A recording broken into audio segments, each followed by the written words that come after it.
D'où viennent les conflits dans les couples?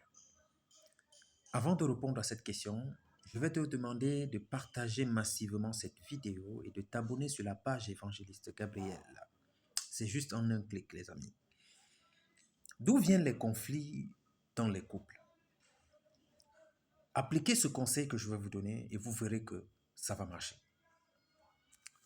Si vous êtes dans un couple et que vous ne voyez pas l'autre comme une grâce de Dieu pour vous, vous ne pouvez pas vivre longtemps.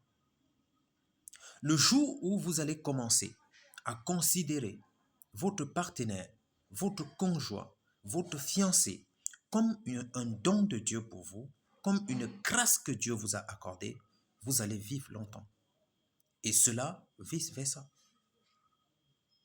Parce que pour que l'amour de Dieu se manifeste dans une relation amoureuse, pour que l'amour de Dieu se manifeste dans un couple, dans un foyer, dans un fiançailles, vous devez accepter l'autre tel qu'il ou tel qu'elle est.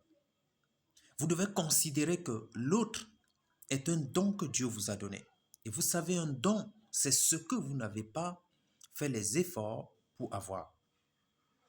Si vous commencez à vous regarder comme ça, vous verrez que les conflits, même quand ça va arriver, vous saurez gérer. C'est un conseil que vous devez appliquer, les amis. Mais le problème des gens aujourd'hui, c'est que chacun veut se mettre au-dessus. Chacun veut être au-dessus de l'autre. Mais en réalité, nous sommes complémentaires. Parce que c'est de l'homme que Dieu a tiré la femme. Et la femme aussi a été tirée de l'homme. Si vous ne comprenez pas ces choses, vous allez être toujours en conflit.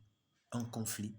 Pourquoi? Parce que votre centre d'intérêt n'est pas l'amour de Dieu, mais votre centre d'intérêt, c'est votre propre amour. C'est ça le problème de beaucoup de personnes. Applique ceci et tu vivras heureux. Que Dieu te bénisse abondamment. Partage la vidéo et abonne-toi. Shalom.